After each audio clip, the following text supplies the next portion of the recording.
All right, outstanding. Welcome to resupply number 3, guys. I'm proud of you for getting to this point. It's a freaking big deal to get here, all right? You guys are working hard. You're finally starting to form a team. You guys are talking more. You're taking care of each other. You're communicating. Everything that you did to get you to here was all just part of the process. And when we leave here, the real work begins. The first few times I was getting through it, like I had the pain in my feet, but that time like I had to bend the knees, like I kind of had a wobble. Like mentally there was a few times where I was doubting like, oh shit, like am I gonna make this through, am I gonna make it through this? Like, but I mean, I think the biggest thing for me was like our communication as a squad. Like the fact that we did better, making sure we were there for each other, putting others before ourselves. I think that's what's got us through those last few hours. And honestly, I'm excited for the last few hours to see like how we can take that and like bring it forward. So. All right, guys, we're about to go into the meat of the night. We're going to cover the most difficult terrain that we've seen the entire time. And it's going to be in the darkest, coldest, scariest part of the night. This next section is going to be what you came here for.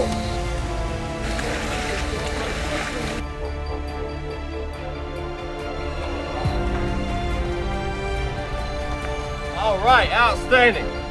Welcome to resupply number 4. I want to be totally upfront with you guys and truthful. You have many hours left. The sun is nowhere in the sky, as you can see. You have many hours left to go. You're gonna have 15 minutes at this resupply.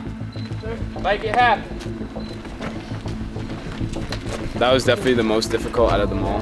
There was several times where I just like dropped in a squat and I was like, James, like I can't do this anymore. And he kind of just like helped me talk out of it. The last, I would say 3 hours, I just focused on my breathing. Like deep breaths in, deep breath out, not cleansing my hands and focusing on like putting the attention on others and not myself. Because when I start thinking about myself, I think just about how much pain I'm in. So I think about others, like it takes my mind off that. And your body's capable of so much more than you think you can put it through. And especially when like you have a team with you, I kept finding myself thinking like I would never be able to do this if someone just said like, go do this on your own. So the fact that I have like Jad and all the other guys and my whole team, it's like the only reason I'm able to do this. So last part, so let's go. That's right, Dave. It makes a big difference when you just make up your mind not to quit.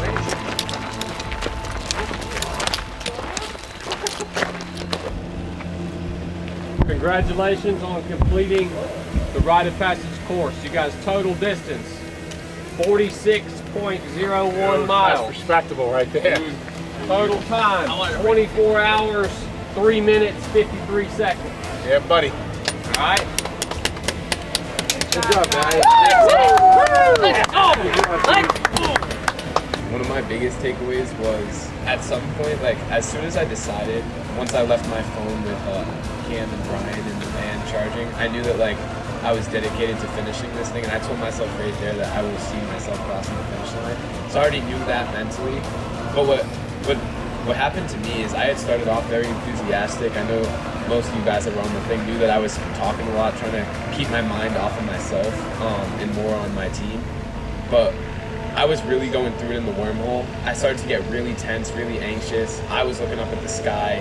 My vision was going blurry. There was one point Lindsay saved me from literally like falling off the trail. I was really going through it, and I spoke to Chili for like a moment, and I was like, Chili, what can I do about my tenseness, my anxiety? And he told me to focus on my breathing, which I had already tried doing, and I was just focusing on my breathing, and in between each breath I was getting something out positive. I was like, let's go team. I was like, hydrate, eat a bite, whatever. And then he told me like drop my shoulders, let my arms relax, and I just started to mirror the way like James and Chili were walking, and just kind of trying to impersonate like that sense of peace and calmness, and it helped me and allowed me to help my teammates more. But when I was going through it and I was ready to quit and I kept going, just foot in front of me, it all came full circle when on the way back down, right after the hardest part of the course was done, on the way back down that final hill after our last checkpoint, talking to James, I'm like, James, I'm so glad I didn't quit. I'm so glad I'm here in this moment. And he like kind of like, it felt like he was yelling because when the words that he spoke had so much presence, but he was like, Sebastiano, he was like, I pray and I hope that like, no matter what you go through in life, that you remember this moment and how you felt, and remember that you are here right now. And like literally before he even finished the statement, instant tears in my eye, just crying down the like end of the, because it was a sense of conviction. I felt convicted.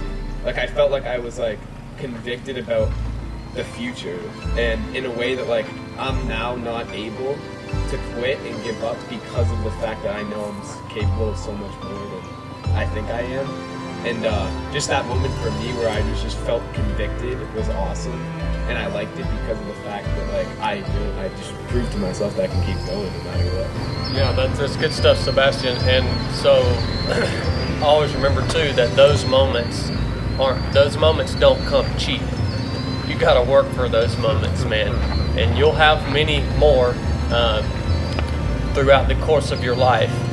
But the process to get that feeling, to experience that moment of growth, of breakthrough, it comes at a high cost, man. And for those of us who choose to be bold in life, I served at SEAL Team 8 was the team I served at, and every day I would go in and walk through the front doors of the SEAL team. There was a sign on the quarterdeck, which is the main entrance of the SEAL team, and that sign said, "Fortune favors the bold." Fortune favors the bold. And I saw that every single day for a decade. Every single day I walked in the SEAL teams, and that's what I saw. Fortune favors the bold. But being bold has a cost to it, man. And to reach those moments, you got to pay the man. You got to pay the price. And you did it, man. And you experienced that moment. And that moment and what you felt there and what you learned there, I believe truly will change the trajectory of your entire life.